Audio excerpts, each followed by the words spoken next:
Hey guys, it's Kit from HoustonsBBQ, and today I'm going to take you on a tour of the GMG Peak Prime 2. I was very hesitant coming from over 10 years of offset smoker to, of course, give a pellet grill a go, but I am absolutely blown away by how good this unit is. The new Prime range has only been on the market for what, 12 months or so, and I've only been using it for about a month. But this new version, the 2.0, is absolutely exceptional. All right, so this isn't an unboxing because I've already been using the unit for over a month. But let's take a look at the Peak Prime 2.0 and walk through some of the features that it has.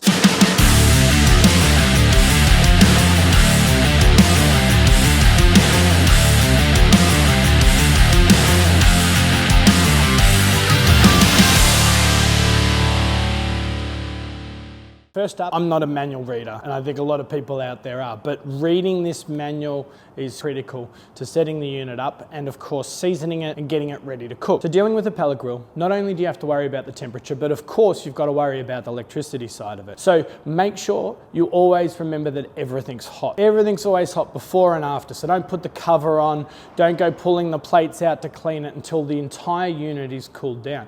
And of course, second, electricity, make sure you don't get water in the unit, make sure you don't get water in the hopper, and just take care to keep it covered and out of the weather. Now, while the GMG is designed to work with the wood pellets from GMG, they can work with other pellets, but of course you void your warranty straight away. So one of the key things from the manual, of course, is seasoning the unit. To do this, turn it on, let it come up to 150 degrees. Once there, set it to 350 for 30 minutes and let that temperature burn off any residue left in the unit from the manufacturing process. And lastly, you got to make sure that you prime the unit as well. That's putting pellets into the crucible and getting it ready for its first use. Because we've been using this for a month now, we've already done that. Alrighty, now that all the manual stuff's over and done with, let's take a closer look at the Peak Prime 2.0 and have a look at its features. So what's some of the first things I noticed about the Peak when I had a look at it? It's got a great finish to it of heat resistant paint. It's well made. It's a heavy unit. They've definitely spared no expense on this model. It's got a tray, of course, to put on all your food, and it's got your hopper up the end here, and I've installed a side burner here, which we'll talk about in a little bit. So how does a pellet grill work? You've got a hopper here on the left-hand side. Gravity feeds the pellets into an auger, a big corkscrew that runs down through the center to a crucible in the middle.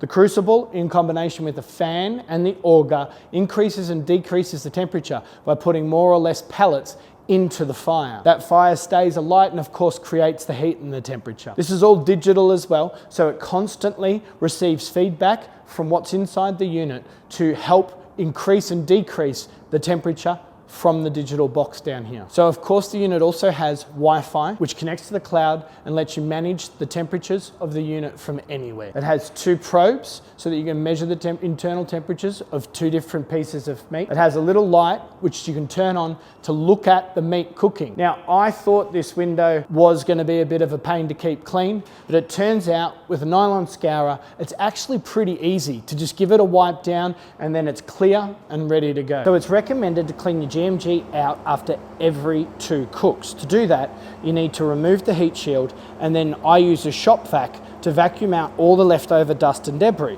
So to remove the heat shield, you need to unscrew it, starting from underneath the side burner or your side tray, and then take out the heat shield. So without the heat shield in the way, I've got access now to clean up all the dust from previous cooks. I use an inexpensive shop vac to get this done.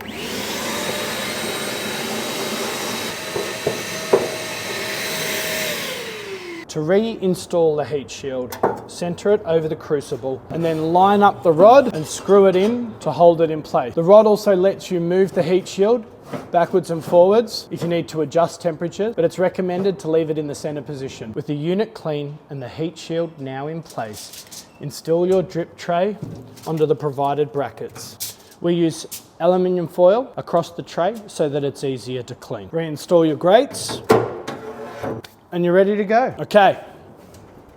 So out of the box, the unit comes with the cooking surface. To expand, you need to install this back plate and then purchase additional racking modules, which will give you more space for cooking. One of the racks that I'm really looking forward to using is the pork rib rack, giving you 1, 2, 3, 4, 5 racks of pork ribs that you can cook while potentially still cooking a brisket and maybe some additional veg up the top here. The system's pretty easy to get in and out. And the configuration is endless. So the side burner is definitely going to become my favorite accessory. Imagine smoking that beautiful tomahawk or a ribeye steak just before medium, pulling it out, letting it rest, kicking over the side burner, and then searing each side to perfection. Let's have a look how the unit turns on and how it gets up to temperature. The first thing you want to do is turn it on and then unlock it. This means that you can now start to play with the temperature. I'm going to go right up to 6. And then I'm going to give it at least 15 minutes, if not 20 minutes, to get searing hot, ready for that ribeye. I reckon it's about time we kick it over and go through the start cycle. So let's take a look at the control panel. We've got our antenna for connecting to the wireless, and of course using the cloud to monitor the smoker as it cooks. We've got our temperature display here, currently set it off because the unit's not running, temperature up and down, and power on and off. We've also got our probe inserts and the buttons that switch between the two probes. There's a USB port here in case you need to charge something. And this green button down the bottom turns the light on and off inside the unit. It's also got a viewing panel here so that we can see that I've got a hopper half full of pellets right now. There's an indicator that'll beep if that runs out anyway. So let's turn it on and have a look at its start cycle.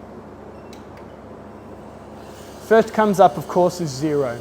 0 is the auger starting to put pellets into the crucible. Just switched over to number 1. That means the igniter has started up and it's starting to heat up the pellet. All right, it's just changed over to number 2. Number 2 is a 30-second cycle that lights up the fan and the igniter to help light the pellet. All right, it's just kicked over to number 3.